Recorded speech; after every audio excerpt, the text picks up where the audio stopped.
I want to talk to you about the wheel. Yeah. Right? The Nano. The Nano The Cubic. Nano Cubic. What's up with it? Dude, it's the wheel. Like, I think my... Is that so? It's the wheel. Here, let me pull it out right here. Well, get the wheel. So, this is the Nano Cubic. It's built off of my favorite wheel when I was a kid. Oh, he's got a set right there. Oh, brand new set. nice. Raj. Bro. So this is it.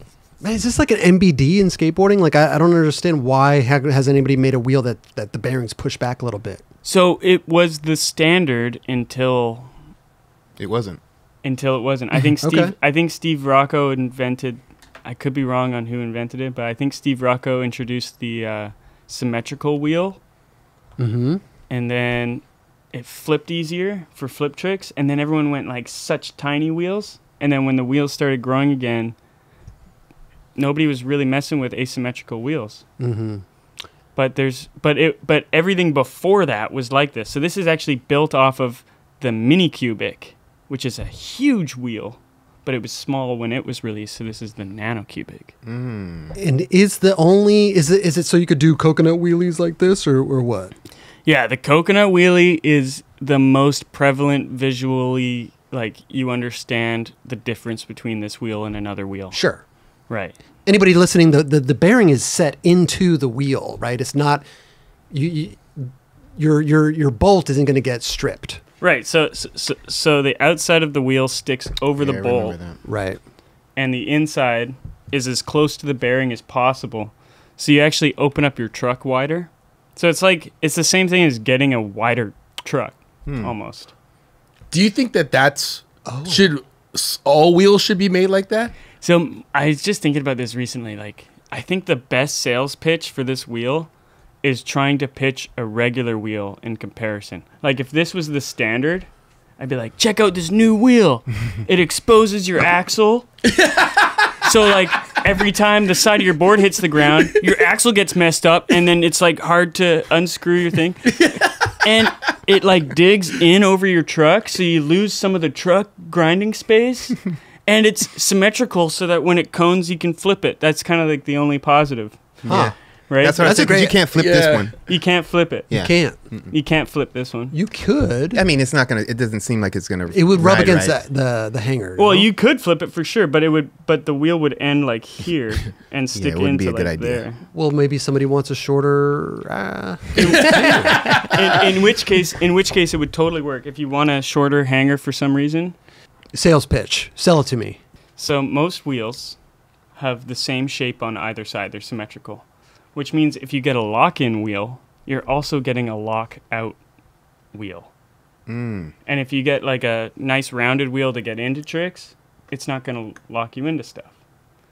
So this is just like, come on, have the nice rounded side. So when you're going into slappy or wall ride or anything, you're never hitting the axle.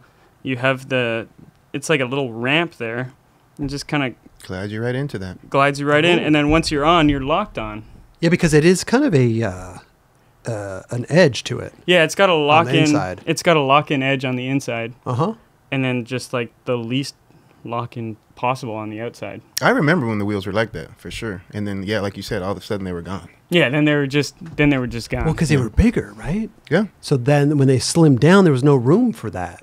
Well, it's like, But because it is a wider wheel, like that's an extra. It's wider than normal. but it's not as wide as a lot of the wide wheels people are skating. Okay. Like, people are riding wide wheels that are like way wider than this, and then the traction pad isn't actually that wide. The width comes from this bubble. That's what makes it seem bigger. Yeah. Oh, the surface area of the riding area. Yeah, the riding area is Right. quite standard. Raj, you trying to skate try those them. wheels? 100%, yeah. Yeah. I kind of want to try those. How is it Yeah. to lock in with like crooked grinds and stuff? Is it any different feeling or any trick? If you have a new truck, it's going to feel exactly the same. If you have an old truck where your grooves are already there, your grooves are going to be in a different spot now because the wheels are pushed out. So you have more truck to grind. But if you have like a brand new truck, like if you have a crook, if you're going to crook, it's not going to feel any different because of the wheel. It'll feel different because of how your truck's worn down. And then, yeah, for the lock-in part, it's the same as any lock-in wheel that you know. this might sound silly. I've never tried this, but like, what about manuals for any reason? Does anything feel different about your board in this scenario? The only difference it would feel like in that sense would be like it feels like your truck is that much wider.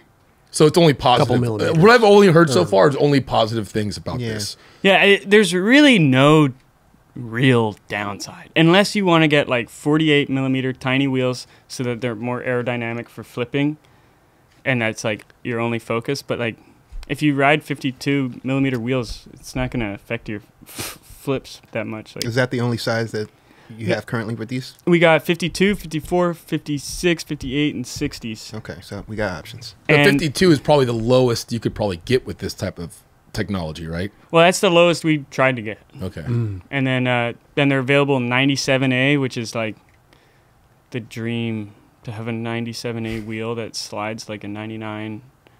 And then they're also available in the Dragon Formula Oh, 93. okay. Amazing. The thing that I hated most about a skateboard is the truck bolt. Yeah. Always stripping, always, it'd be my worst fear to take off a wheel. Dude, To change out my wheel, it's a worst fear because I don't know if I'm going to get that bolt back on. Totally. And if I can't get that bolt back on, guess what? I got to turn it, I got to flip it and put it on backwards. Yeah. You ever do that one? Yeah. Or you have a rethreader. I know, but Yeah. God bless those rethreaders, Dubs. Like those always didn't exist, and you always don't have True, one. this is But true. still, like I hate that. Yeah. So Dude. this fixes that. This fixes that. Like coconut wheelies, yes, you can do it, but that's like the far left or far right reason why you would need your axles covered. Everybody has axle issues. This just eliminates that completely. Are you on the far left or far right? No. Oh, you're talking about the. Sorry, we're a whole different conversation there. My bad. Like far freestyle. Yeah. Oh, There you go. Because with these you can coconut wheelie. You can't coconut wheelie with any wheel that has the axle stick out, mm-hmm. and you can't really primo slide with these wheels. You'd have to grind them down yourself. Yeah, because you need the axle for a primo slide. That's kind of